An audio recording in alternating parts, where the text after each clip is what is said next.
Hello, I'm Dr. Sam Hancock of the EmeraldPlanet and EmeraldPlanet TV.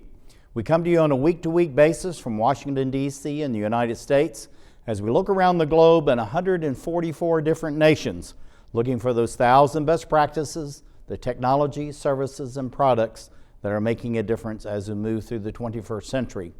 And as we have a planet of 9 billion people by 2038 and possibly 12 to 13 billion by the end of this century, how are we going to be able to take care of all these people on planet Earth? And that's what EmeraldPlanet's all about. We come to you looking at the solutions, the best practices from around the globe as we create the EmeraldPlanet. Hello, welcome to the EmeraldPlanet. We're making a difference as we move through the 21st century. And seeing the long-term impacts of climate change.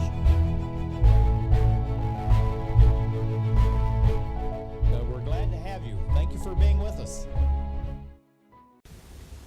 Hello, I'm Dr. Sam Hancock of EmeraldPlanet, EmeraldPlanet TV. We're coming to you live from Lisbon in the country of Portugal of the Western European Union. Looking at what is going on in Portugal is very important for the world. We're at LNEC, which we'll explain in just a few minutes, which is one of the largest civil engineering and green infrastructure development organizations on planet Earth. And the reason for this is that Portugal is reaching out to the world to bring new technologies, services, and products to make a difference as we move through the 21st century. And I have a gentleman sitting right beside me as a former president of this august organization, and also now is the head of LNEC Structures Department. This is Dr. Jose Manuel Catarino, and thank you for being with us on EmeraldPlanet. Thank you also. Now, we're going to talk a little bit about the history of LNEC, what it is, and why it's so important. So what does LNEC stand for, and why in the country of Portugal? Okay, LNEC stands for helping the society, for guaranteeing the safety, quality, and a good way of dealing with important infrastructures. So LNEC is organized by the most important types of infrastructures, classically dams. The Department of Structures deals mainly with bridges and important buildings, and we also have other departments for infrastructures, for transport infrastructures, for hydraulics, as you have seen, and other types. That means that the main issue for LNEC since the beginning was to help the society for dealing with the management of all these types of infrastructures since the very beginning, in the design phase, during the life of the infrastructure. That means guaranteeing the good behavior, the good surveying of such infrastructures, until the end when we need to replace such an infrastructure by a new one. Now, looking at this is something that you've started on dams. You've done many of these as far as Portugal is concerned, but also many of the nations that are Portuguese speaking on the African continent, the subcontinent, and Asia. And so looking at the nature of dams as a green infrastructure, why is such an energy source so important on planet Earth as we move through the 21st century? Dams is a good solution in order to provide energy which is renewable. So we deal with dams in different aspects. That means one way in that kind of solution for producing energy, and also for other impacts of these infrastructures, for other uses of this kind of solution, for agriculture or for using the water for all the good uses of this important resource. And for us it is very important to guarantee the safety of this infrastructure, and that's why maybe in Portugal you don't find any important issues about unsafety of dams. As you may see in other countries. I find it very interesting that, you have a small population base. Portugal, relative in size, is small, but yet you have a huge outreach as far as not only the Portuguese-speaking world, but also throughout the European Union, and increasingly so into China and Russia, many very large dynamic societies. What is so unique and special about Portugal that allows it to reach way beyond its borders to have and share its expertise and the research and development that you're creating through an institution such as LNEC? Okay. So, as you said, we have a direct collaboration with Portuguese-speaking countries in Africa, because since the very beginning and before the independence of those countries, so we settled also laboratories in those countries. In Angola, Mozambique, Cabo Verde, and this is a way in order to help such countries in dealing with important infrastructures. And we try, when we have new projects in those countries, we always try to involve these laboratories in order to work together with them. We also have a laboratory, and we still have a participation in the civil engineering laboratory in Macau. Which is now in China. Which is not in China, but LNEC owns a part of that laboratory together with the government of the region of Macau. And that I'm also speaking about that because I lived there for 5 years and I know well that situation.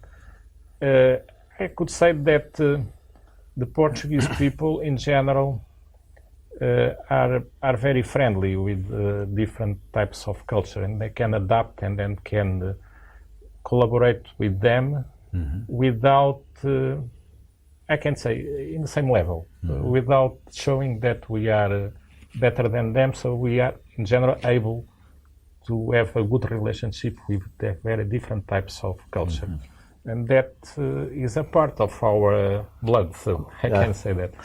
That maybe explains what we have done and why it is possible. So we also have collaborations in north of Africa, in Algeria, for example. So other culture totally different, but we have the ability to have a good relation with them. Yeah, and also you work with India because of Yes, Goa. of course. With Goa Goa, also, yes, former that's colony. I've been there example. several different times. But looking at the aspect as far as the publishing of your research, many nations are very insular as far as the research they're doing, and they look at it their own proprietary information. But yet there seems to be something special about the people that I've met, from LNEC and from Portugal itself, is that in essence you're almost giving it to the world. And is that something that's unique to Portuguese nature, or because you're a small nation you believe this is a way you can give something to the world that's unique and special? Yes, I agree with you. So we always invested a lot in publishing, and in the areas where I know better, in the structures and design of structures, we always had the ability to publish simple rules for design of special structures. We always invested a lot in the preparation of standards and the codes of practice, so that we can help our designers to do correctly the design and to use the good solutions in order to have more sustainable solutions for design of structures. We have a very good relation with European countries in that area, in the preparation of European standards for design of structures.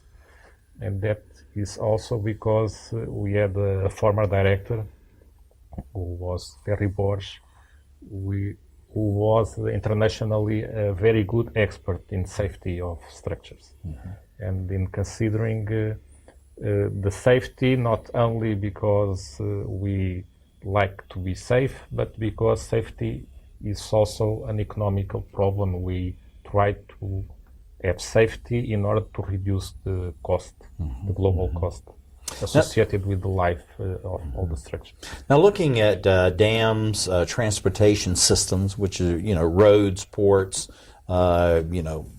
airports, many different types of transportation and shipping systems. This is something also you've really focused on as a nation and through LNEC itself.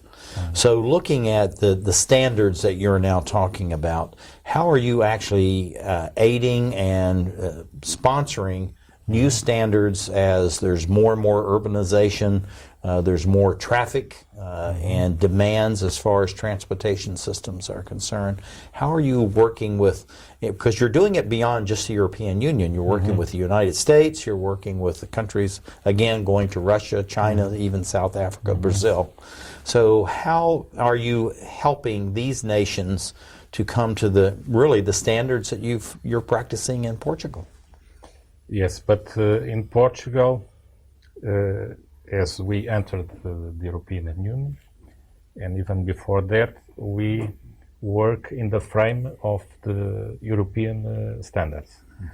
That means, but European standards, mainly in this area of the design of structures, are not so different from other standards, maybe in the States or in Asia.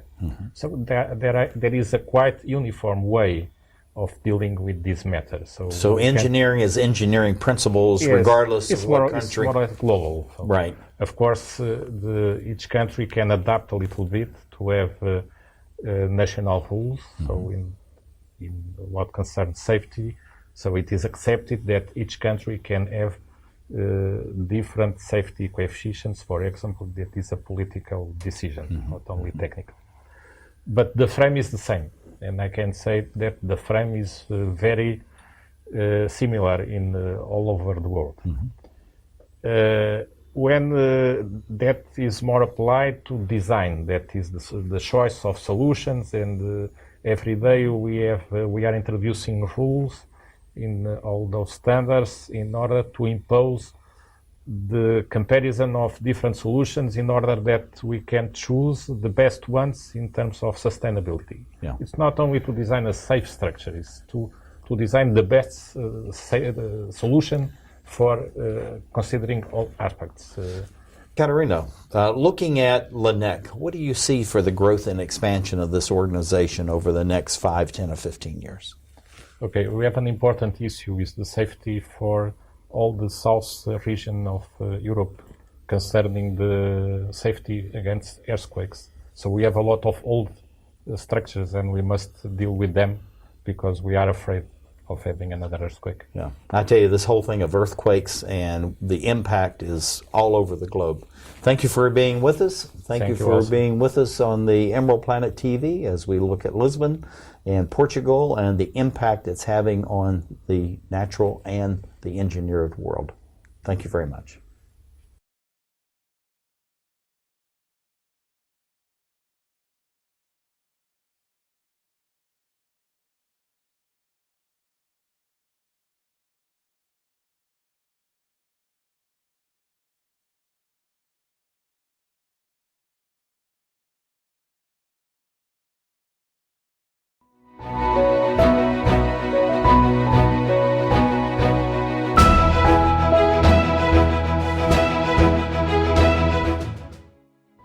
Hello, I'm Dr. Sam Hancock of EmeraldPlanet, EmeraldPlanet TV. We're coming to you live from Lisbon and Portugal of Western Europe. We're looking at the organization called LNEC, and we're going to describe that for you. But looking at the aspect as far as green infrastructure and the difference this institution is making not only for Portugal, but across the European Union and around the globe. Someone sitting right beside me, Dr. Teresa Leitão, is in hydraulics and environmental department at LNEC. She's looking at the intersection between the environment, hydraulics, water, and what that really means for the future of Portugal. And Dr. Leitão, welcome to the EmeraldPlanet TV. My pleasure to be here. Thank you for And if you don't inviting. mind, I'm going to call you Teresa. Yes, of course. My pleasure. Looking at LNEC, describe what is LNEC and the importance of it, and then let's talk about your Department of Hydraulics and Environmental Quality. Well, LNEC is a state department, is a state laboratory that is helping the government in several issues concerning civil engineering and the environment. The department in which I'm working is the Hydraulics and Environmental Department, and is taking care of the water cycle as a whole. So harbors, estuaries, surface groundwater, and also sewage water. Now, looking at the whole topic of water, many people think that we just provide better water and that's going to take care of the issue. But there's about 3.5 billion people around the globe that have no access to wastewater treatment. So looking at the standpoint of wastewater treatment, and then we're going to get into what is called new water, why is that so critically important as we move through the 21st century? Yeah, the existence of water, we have the water cycle. So the amount, the quantity of water is something that is stable around the globe. You can have areas with more water, some with less water, but the volume of water is somehow the same. We need to transfer from some areas to others. The issue of quality is something that needs more care, in the sense that we need to take care of our watersheds, because what is our behavior within the watershed controls the quality of water, where we place our factories, where we do our agriculture, how we reject our sewage to the nature again. And it is very important to take care of these policies, because if we have healthy watersheds, we have healthy water. And with healthy water on the nature itself, we help not only ourselves, but the ecosystems that depend on water. Looking at watershed, this is something very important. We've talked about this before on EmeraldPlanet, but let's define again for our international and domestic audiences, what is a watershed? Yeah, a watershed is a place where all water that falls in that place comes to the same big stream. So in this sense, any activity that is within that watershed, that is geographically defined, can have impact in the surface and groundwater that is within that area. In a simple term. Well, that's a very good explanation. Now look at the juxtaposition as far as drinking water, potable water, and wastewater. How are we as an urbanizing world, as an urbanizing Portugal, need to deal and really focus on how do we protect the potable water, the drinking water, and how do we take care of this wastewater so that we're not really getting rid of it as a waste, but actually it's being repurposed for future use as what now is being called new water? Yes, one of the issues that our planet needs to take into consideration is recycling. And water is not out of it, in the sense that we are using the water in our homes, for instance, and we reject this water. And it is very important that we take care of this water to be able to use again. And one of the issues that we are studying here in LNEC, it's the reuse of water, for instance, treated wastewater, to input this water again into the system by recharge of water, so manage aquifer recharge. Through the process of infiltrating this water in ponds, we can put there soils that have the ability to remove contaminants from the water, for instance, treated wastewater. On the other position, we can also, for instance, use water from floods. We know that climate change is going to impose more frequent floods and droughts at the same time. And it is important that we use the water that is in excess on these floods in order to inject in the aquifer, which is a natural system that maintains the water there. It avoids evaporation because it's not on the surface. And in the process, we improve the quality of the water itself by natural process such as biorehabilitation and natural retention of adsorption to the particles of pollutants to the soil itself. So it is a very interesting solution made with nature, so nature-based solutions that recycles water through and copes with climate change differences. Now looking at this, many people think of wastewater treatment as something that's very mechanical. It goes through a pipe somewhere, it disappears, we've gotten rid of it, and then it's going as processed. But you're talking about something where you want to have the wastewater going back into the natural environment and dealing with it in a much more balanced, natural way to, in essence, recharge the environment itself. Yeah. Why do you, through your research at LNEC, why are you moving in that direction away from just purely mechanical processing of wastewater into this more natural process? Yeah, there are two big motives for this. A first motive is that the typical treatment, as you say, is like a process that everybody is doing everywhere. It exists, like ozonation, etc. And it's prepared to remove nutrients, heavy metals, organics. But we are not sure, or we think that in most of the wastewater treatment plants, the pharmaceuticals, for instance, they stay in the water. Mm-hmm. And when we reject this water, you can have consequences. There are some studies in which you see before and after the city the quality of a river, and you have changes in the fish, for instance, reproducibility due to the contraceptives that women take. Mm-hmm. And so our idea through this is, on one side, to do other things that are not typified, as you say, and on the other side, we want to use nature-based solutions. So the idea of producing a soil which is able, a perfect soil, it depends on the basics that you have for this soil, depends on the place that you are working, but producing the soil that is able to enhance the removal of these contaminants, it's naturally done. You don't need energy because it's down gradient, and it's a process that it's very interesting to be used. Now, looking at this, creating soil, this is something most people don't think about. When they look out, it's dirt. It's something that's very compacted, sometimes for thousands of years. There's little to no moisture penetrating that, and there's no oxygen, so it's really dead soil, right? And so how do we recharge that? So we're recreating these literally billions of life forms that we need in the dirt to actually turn that into soil, so that we're doing this again all in a natural way. So we're improving the entire environment for all beings, which means human, animal, and plants, as well as the microorganisms, so that we have a balanced nature. Actually, what we think that the soil might be dead, the soil is very much alive.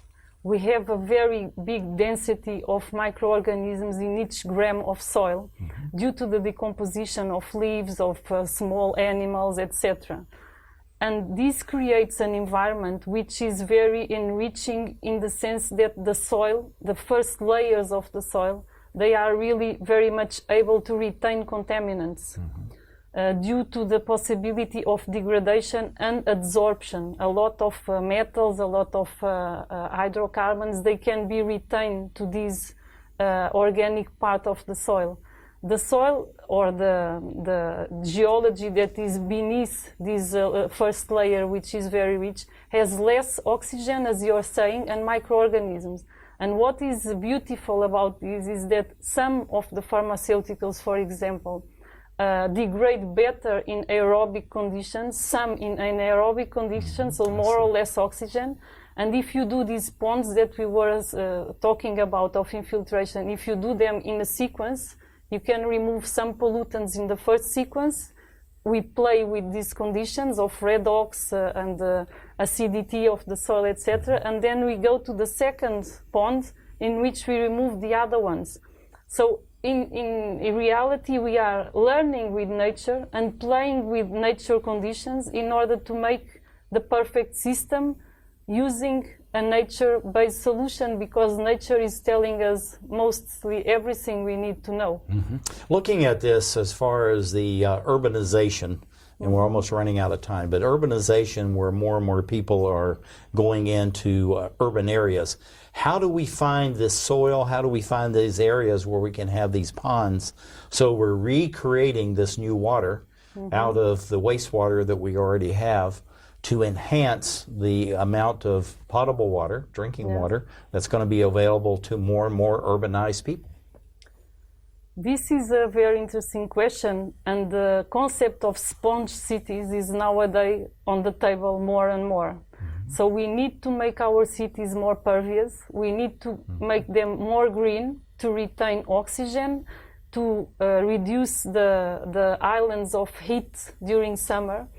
And we can also create our own vegetables inside the city. So the idea is to create green corridors which have biodiversity and increase the amount of water. So you can reject part of the water inside your own city, for instance, throughout these possibilities. You can retain flood waters in the city. Cities are very impervious. You can do parking lots that are pervious. So there is a set of solutions that are being used more and more. And the concept of sponge cities, it's something really interesting because you are not rejecting and not making the water a problem, but a solution. Because you can infiltrate, increase water, irrigate green areas with this water that you save, etc. That's fantastic. Sponge cities. I love that concept. You like? Yes, we'll have to explore that more and more. So looking at the sponge city, this is something we're going in. So we're running out of time. What do you see as for the need for sponge cities? And we have about 20 seconds left. It's a very important concept. So it's to try to keep in the place what is produced in the place.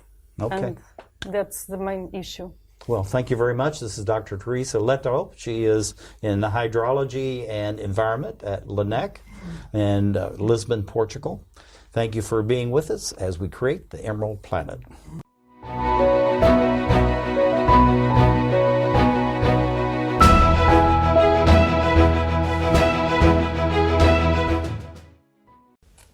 Hello, I'm Dr. Sam Hancock of EmeraldPlanet TV, and we're coming to you live from Lisbon in the country of Portugal of the European Union. Thank you for being with us as we're looking at a very dynamic country within the European Union that's having a great impact as far as civil engineering, the built environment, green space, and the future of protecting the environment, both the built space and the natural environment. I have someone sitting right beside me. This is Dr. Cristina Freire, and she's in the Department of Transportation. Transportation is something that's critical to the future of a planet that's growing to 9 billion people by 2050 and maybe 12 to 13 billion by the end of this century. And not only do we need the health, the welfare, the education, the food, all these things that make a difference, but at the same time, how we're going to move 9 billion people around this planet. And this is something that Dr. Freire is working on, has been dedicating her professional life to. And thank you for being with us on the Emerald Planet. Thank you very much. It's a pleasure to be here. And it's great being at LNEC. We know much about it through your colleague. Yes. And this is really a very dynamic place. But looking at transportation, how is that changing as we're becoming really more of a built environment across the globe? And nations that have developed economies and the emerging markets, such as the African continent, how is transportation feeling and being fed into this whole situation as far as providing the infrastructure for transportation? Yes, of course, road network is very important for the development of a country. It allows us to reach 2 points that in 20, 30 years ago kept for a day for a trip, and now we can do it on 2 hours, 1 hour trip. So it's very important. And there are different levels of approach. One in what concerns road network. You have the developing countries that are concerned now with use of new recycled materials as an alternative to the materials that are applied. Of course, there is another approach for those countries that are still on the path to be developed, and they need real and new roads that are very important to accessibilities, to allow everyone to have access to water, to medical cares and other facilities. So we are having now at a different level for both countries, for both types of countries. At the national level, in Portugal, we are already concerned with the recycling materials. Now, looking at the whole thing of transportation, we're talking about roads, but really in these developing countries, many of them are leaping time because they have a very rapid expanding population base, particularly on the African continent, and also through Southeast Asia and in Latin America. So how do you factor in the roads, the shipping ports for ocean traffic, and also airports, which are becoming more and more demand for air travel? Well, you must take in consideration now a new approach regarding those different kinds of transportation. That it means the intermodality. So you have the 4 types of transport that has to be water, air, road, and railway. So it's important in all these countries to make them together and to improve the mobility. Now it's a new approach that we have. It's not only the infrastructure as itself to allow to develop the countries, but it is the intermobility between the different modes of transportation. So it is very important to complete all of them. Now, looking at this, one of the things that if you look at the Paris Accord and the development of environmental protection around the globe, many of your developing countries actually have embraced this very eagerly. They want to be sure that they're not being impeded as far as developing the basic infrastructure and providing the needs for their people because they have, again, a rapidly expanding population basis. But yet they're actively embracing this into the development plans that they're putting together. Why do you think such developing nations are doing this maybe more advanced than some of the developing countries or the developed countries? I think it is important to learn with the mistakes that were done by other countries. It is important.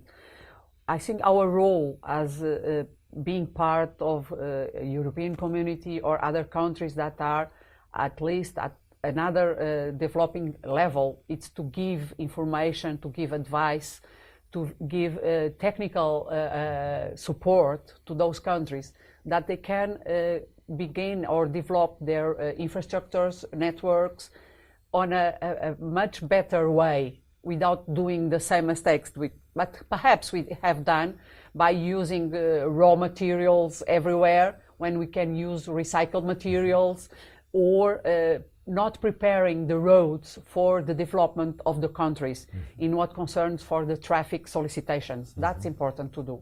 Now, looking at this whole thing, we've had conversations with your colleagues here as far as what's called new water.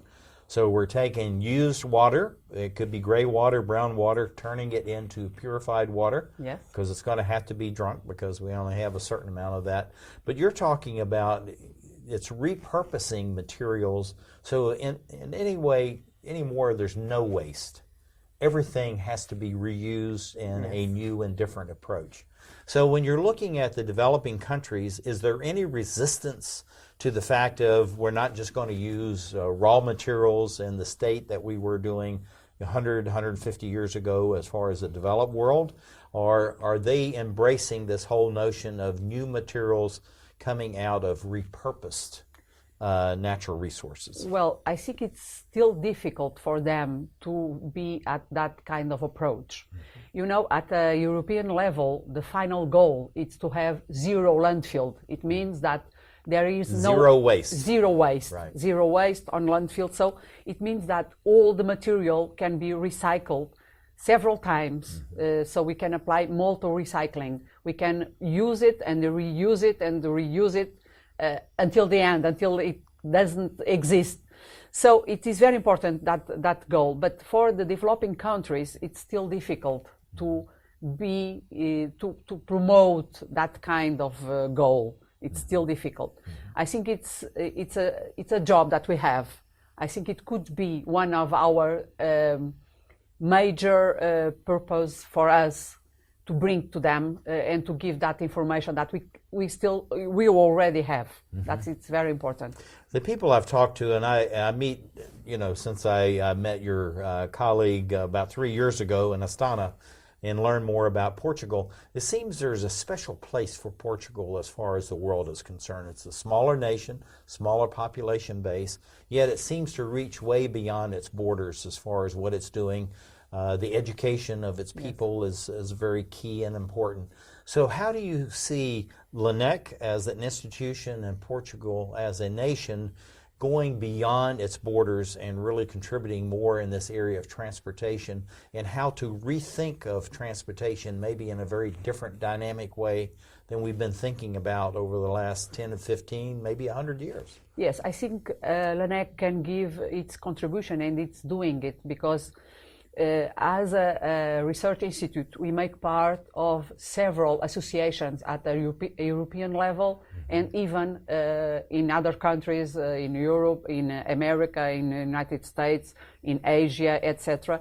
And we give our contribution with other laboratories, trying to rethinking the future, rethinking mobility, and rethinking transport infrastructures. Most of it based on mobility as a service. So it's another approach. It means not having, everyone doesn't need to have a car, but we need a service. We just needed a service that pick up us from one point to the destination. So this is the next level, and we are participating in giving our contribution on this approach. You're actually already embracing and entering what's called the shared community or shared space. Yes. And so automobiles, housing, I mean, there's so many things that's actually now working in this shared space. How do you at LNEC define this concept of shared space, shared resources, and how do you see that impacting where we're going in the 21st century? I think it's the right way. My personal opinion, it's the right way. It's impossible to continue buying and having things just to have a car, just to have a house. I think the final goal is to share and to give and facilitate the service that allows everyone to have the same access to that facility, you know? That's the only way. I think it's the future. Something we've not talked about, we've talked about seaports and airports and rail and roads. What about drones and using the air, using the space around us in a very different way that we've never used it before, that through this new technology that maybe LNEC and a Portugal can lead the way in? How do you see your organization doing that? Yes, as you know, there is a sector of ours that already has the drone and works on that area, our colleague. And for its application from the infrastructure point of view, it's very important for us because it can allow us to make some inspection, for instance, on these infrastructures, for roads, for airfields, for railways, with safety, without compromising the techniques that don't need to be there. And it allows us to go further and to have more information and to act or take decisions on real time, that in another way it will be difficult to do it. Because of the work that you're doing in a Portuguese speaking world, you know, many of these are emerging market countries, and we're going to exit on this question. How do you see the unique relationships that you have, that the drones and the use of this new space may be going to these countries at maybe at a faster rate than many developed countries?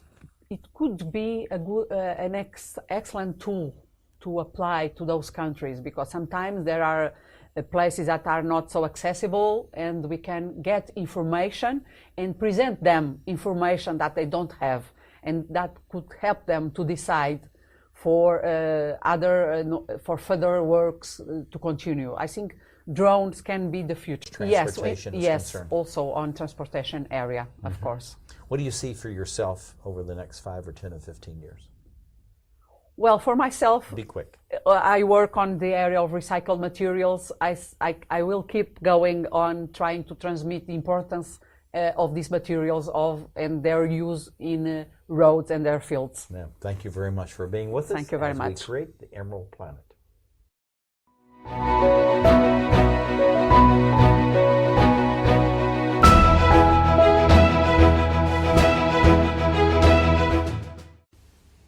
Hello, I'm Dr. Sam Hancock of EmeraldPlanet, EmeraldPlanet TV. We're coming to you live from Lisbon in Portugal, which is part of the European Union. And we're talking about all aspects of the Portuguese history as well as what it's doing now in current research and development of the green infrastructure, the green space, bringing water, renewable energy, and transportation to many nations around the globe. But at the same time, it has a very long cultural history that we're going to be talking about, and it's quite a unique topic as far as a cultural heritage and a cultural structure. And so I've been learning from my professor sitting right beside me. This is Dr. Manuel Mimoso. He is in the Department of Structures, and was sharing with me about these very unique tiles and building materials that were been used for hundreds of years. And it's totally unique to Portugal, but now is being expanded around the globe as a cultural heritage and actually inviting more and more people here. So tell us a little bit about LNEC and why this emphasis on something that goes back 500 or 600 years, and now it's leaping into the 21st century as an important cultural resource, but also an economic resource for the country of Portugal. Well, LNEC has a very wide scope, and we work also with materials, and we work also with old materials, heritage materials. I'm now working with what we call azulejos, which are Maiolica tiles, and they were introduced in Portugal in the 16th century, and we got a sort of a love case with them, and we still use them. And it's very interesting because in Portugal they have evolved, and each century they took a number of avatars, if you can say so. But in the beginning they were just like those used in Flanders or in Spain or in Italy, but then they took a national facies. And what is interesting in that is that you can follow our history through the panels of azulejo. And they were integrated in our architecture, and that's a heritage asset that is quite unique to us. Now, many countries have what's been expanded over the last 20 or 30 years, ecotourism. But yet you have this new idea as far as cultural materials tourism, bringing people into Portugal to look at this, which goes to religion, education, culture, even into food and fashion. Yes. So how was all this exhibited in these very early days as far as the Portuguese society is concerned?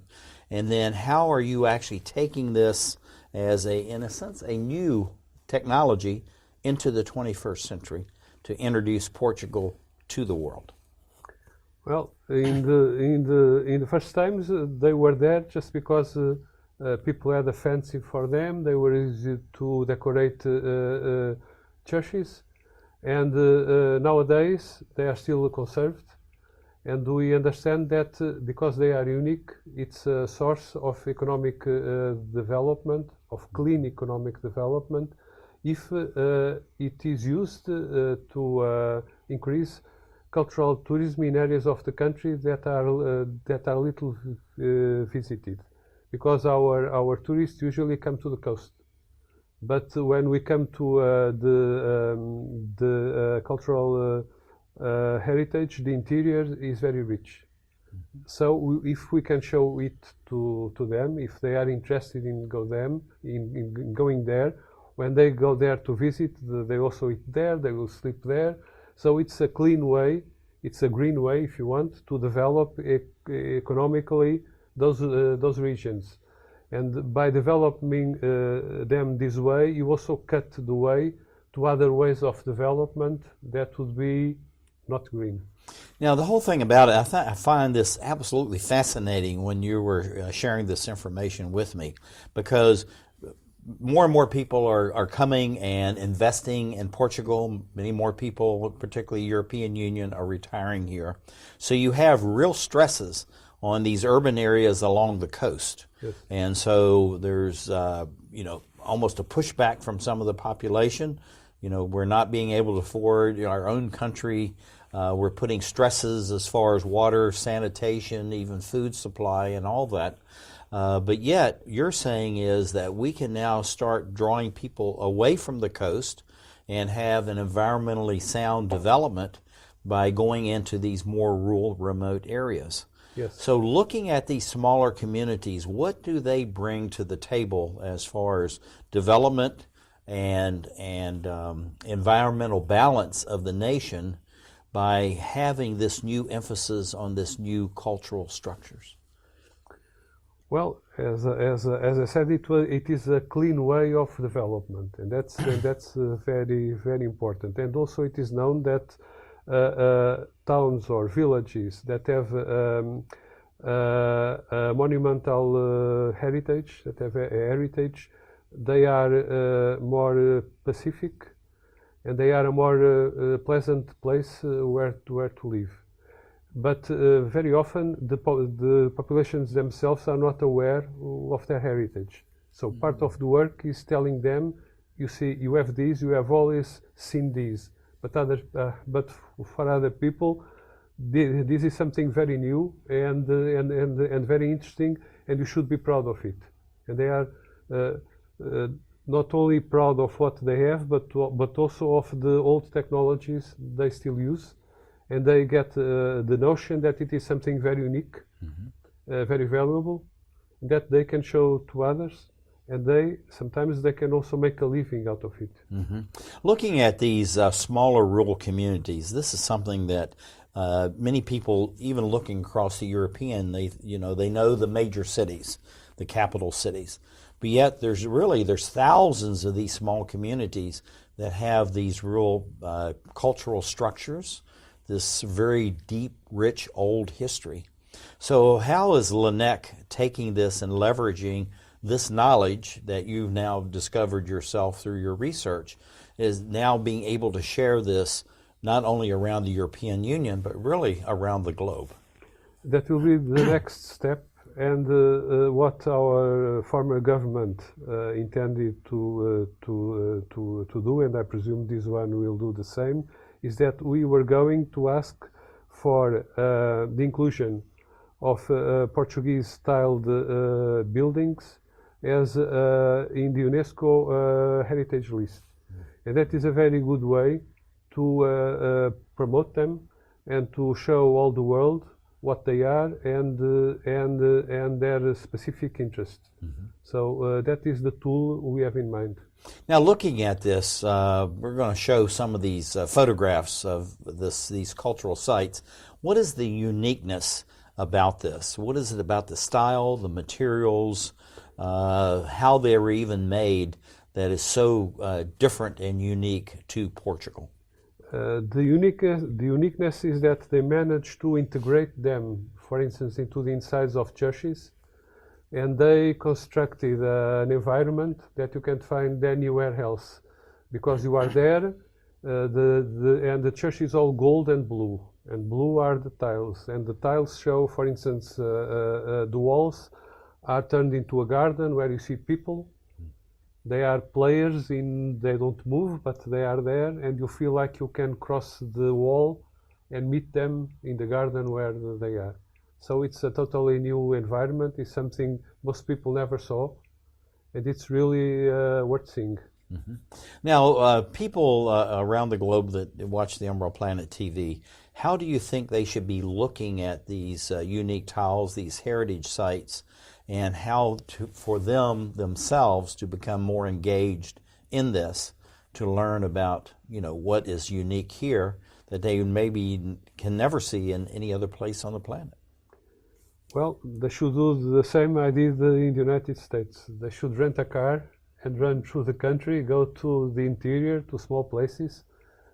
They have to read about them, and then they will look for the places where no one else goes. And that's the way. Yeah. So in other words, find where all the tourists are and get at least 50 miles away from it. Yes. That's how I do my trips. Yeah. Now, looking at LNEC, you have this emphasis on structures, on materials, all this. This is actually your background and your PhD and all that. How is it actually morphing the new materials? And let's move away from this cultural for just a little bit. How are you emphasizing new materials to make the buildings in Portugal and other places much more energy efficient, less greenhouse gas emissions, and making it more important for meeting the Paris Accord to reduce climate change and greenhouse gas emissions? Yes, we are run as a business. And as a business, all those studies usually have a source of funding. And we follow three sources of funding: the European Union, the National Funding Foundation that gives money for that, and the industry. And yes, we are following a number of lines of research to develop new products with that funding. And it's good to have that. It's not only to get the money, but because when you win a proposal, it means it is good, because there was a team outside who read it and said, "Say, this is a good idea.